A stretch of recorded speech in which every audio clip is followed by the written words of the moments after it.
Hello, I'm Debbie Peverell, and you're listening to the weekly tip from basicboardgovernance.ca. Charities. A charity is a specific thing created by Canada Revenue Agency.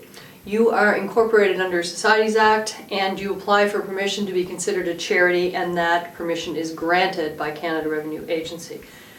At that time, you can issue charitable donation receipts which people can then deduct from their personal tax returns.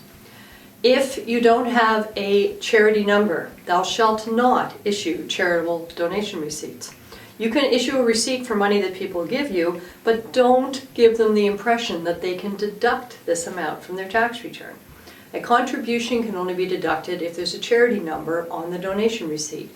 Issuing a receipt and giving people the impression that it's a charitable donation receipt they can deduct from their tax return is fraud. And of course, we don't want to commit fraud in any of our organizations.